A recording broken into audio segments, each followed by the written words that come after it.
Salve, CryptoPlayers! Muitos vídeos por aí explicam a blockchain do Bitcoin de uma maneira muito superficial. Fica até o fim do vídeo, porque você hoje vai aprender definitivamente como que funciona a blockchain do Bitcoin logo após a vinheta.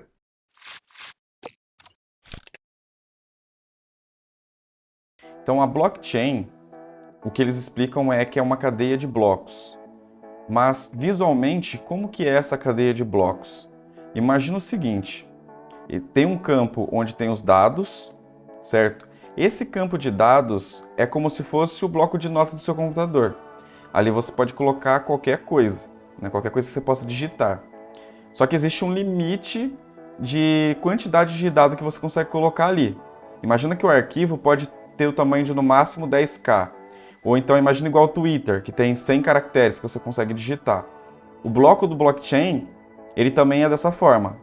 É claro que cada blockchain vai ter uma limitação de dados diferente. Pegando como exemplo a blockchain do Bitcoin, a blockchain do Bitcoin tem o tamanho do bloco de 1.452.983 bytes. Então esses bytes são os dígitos.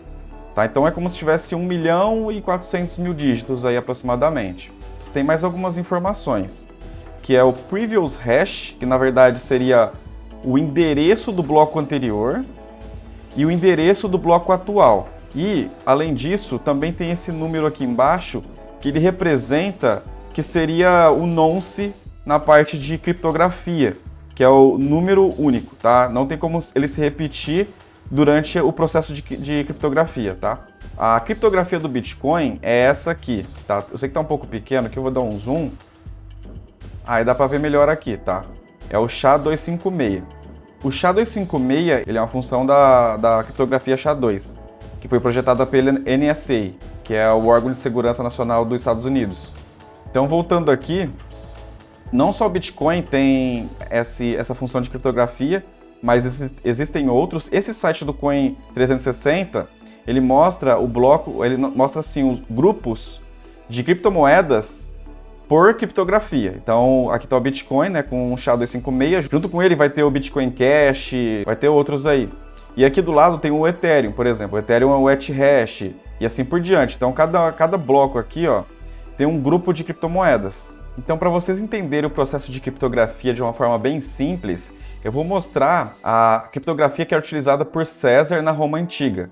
Ela é tida como uma das mais simples que existe. Então, aqui do lado esquerdo tem o texto. Tem um texto qualquer, né? Tá um texto em inglês. Eu vou digitar um texto em português aqui, ó. Texto em português. Certo? E pode ver que na direita tá o texto cifrado. Então, ninguém conseguiria ler o que está escrito aqui. A única forma da pessoa conseguir ler é se ela souber a cifra que foi utilizada. O que é a cifra? Atualmente a gente utiliza a password, né? Que é a senha. A cifra nada mais é do que essa senha. Seria como que você faz para descobrir o texto cifrado, tá? Então, se eu, por exemplo, pegar esse texto aqui e colar aqui do lado esquerdo agora, imagina que a pessoa recebeu uma carta e a carta está escrita dessa forma aqui, ó.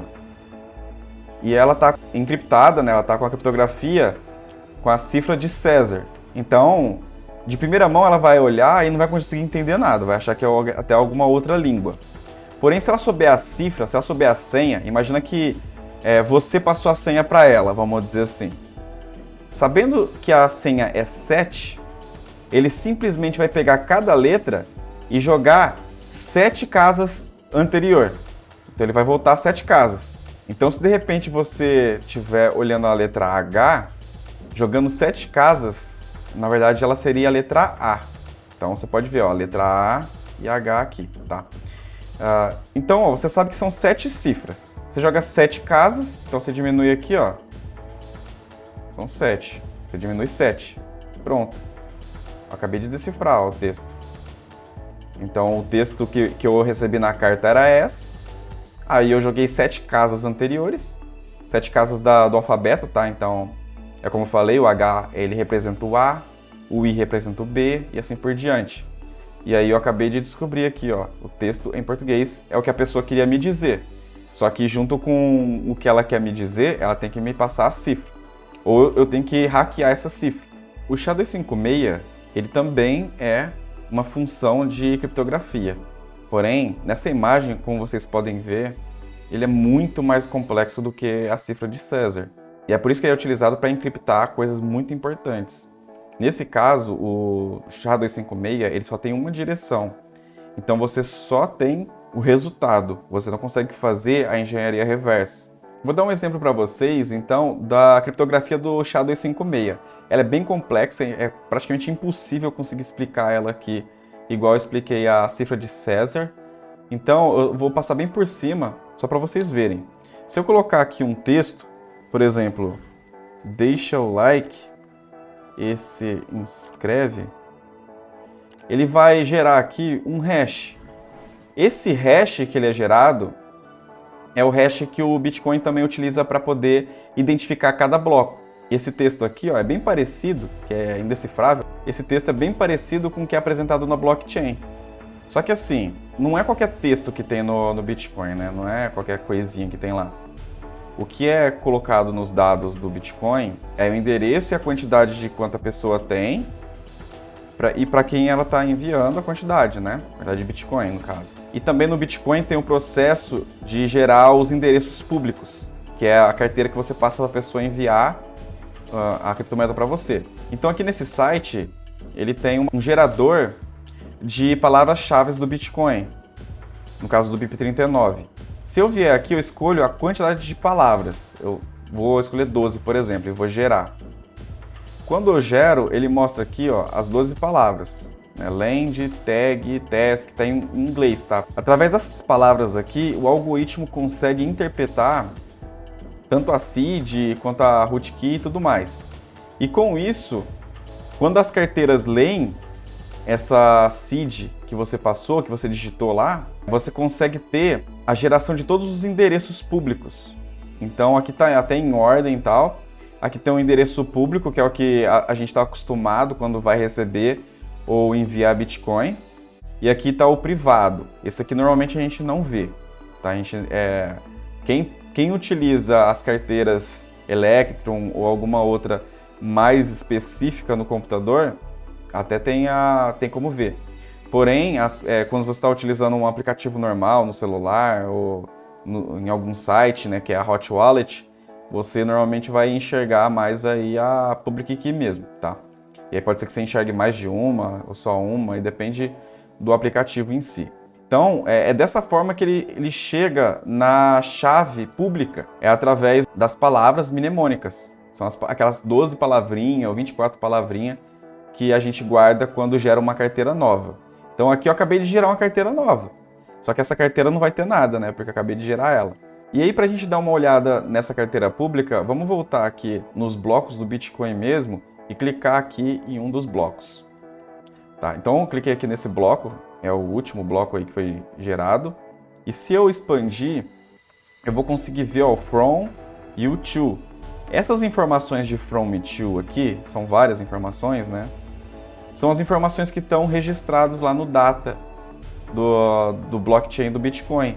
Então, se eu copiar aqui, por exemplo, esse endereço aqui, ó, esse from aqui, esse from, vou gerar um bloco novo. Vou até dar um Ctrl Z aqui, para ficar correto. Então, vou gerar um bloco novo. Aí, esse bloco novo eu vou gerar com isso aqui. Aí, eu vou colocar, sei lá, eu vou pegar mais ou menos as informações que está aqui, ó, 34 Bitcoin. Vou copiar aqui. Então, aqui no final, eu coloco ó, 34 Bitcoin. E aí tudo mais, né? Aí eu poderia colocar o resto das informações, mas não vou colocar. Então ele coloca, ó, ele saiu dessa carteira, essa quantidade, para essas carteiras, essas quantidades. Beleza? E isso aqui vai estar registrado no data do bloco. E aí eu vou dar um add block aqui só para vocês verem, né? Então aqui tá os dados do bloco. Então se alguém falar o seguinte, na verdade não foi essa carteira aqui não, foi essa carteira aqui. Opa, não foi não, tá errado. Então o computador descarta. Ele não prossegue gerando outros blocos para aquela informação que foi passado para ele. Ele simplesmente vai descartar. Então, se um minerador tentar colocar informações falsas, os outros mineradores vai acabar descartando, né? Tô falando minerador, mas na verdade é o computador, né? O processo de mineração, o algoritmo do Bitcoin que vai estar rodando ali. Ele vai simplesmente ignorar Ele vai ignorar essa informação e vai processar só as válidas. Então todas vão verificar se está verdinho. Se tiver tudo verdinho, tá verdinho? Tá. Vamos ver. Não tá verdinho. Opa, ficou verdinho. Então é esse aí mesmo. Esse aí tá verificado, tá validado. Prossegue. E aí, passando rapidinho então no processo de mineração, durante o lance da blockchain do Bitcoin, se a gente voltar aqui, ó, quando é gerado um bloco, ele tem rewards aqui, que é a recompensa de 6,25. Essa recompensa, a cada 4 anos, ela diminui pela metade. Então, era 12,5, agora está 6,25. Aí depois vai diminuir para 3,125 e assim por diante, a cada 4 anos, tá? E aí, essa recompensa aqui, ela vai para o computador ali, né, para o processamento, para o minerador que conseguiu descobrir a hash, né? Eu acabei de explicar para vocês aquela hash lá, que é do SHA-256, a que descobriu a hash, que vai conseguir satisfazer o próximo bloco, beleza? E além disso, existem outros mineradores ali que vai estar fazendo a mineração do bloco, que vai estar validando a rede, que eles vão estar recebendo os Transactions Fees. As Transactions Fees são os validadores que vão estar dando um check, né? Esse verdinho aqui, vai checar, falar assim, esse aqui tá ok, esse aqui tá ok. Então os validadores que fizerem isso vai estar recebendo as recompensas, que são as transações que foram feitas dentro daquele bloco. E é basicamente isso. Essa quantidade de taxa de transação de um bloco, ela é variável. Então pode ser que de repente em um bloco a pessoa pagou muita taxa de transação. Pode ser que ela pagou pouco. Então isso aqui vai variar de bloco para bloco. Então se eu voltar aqui e tentar olhar um outro bloco aqui, ó, pode ver, esse aqui tá 0,15. Já aquele último que a gente acabou de ver, tá 0,11. Então basicamente é assim que funciona a blockchain do Bitcoin. E outras blockchains também, tá? Então galera, por hoje é isso. Se você aprendeu o que é a criptografia com esse vídeo, deixa aquele like, se inscreve para ajudar no canal e deixa no comentário se você já sabia ou não como que funcionava a criptografia do Bitcoin.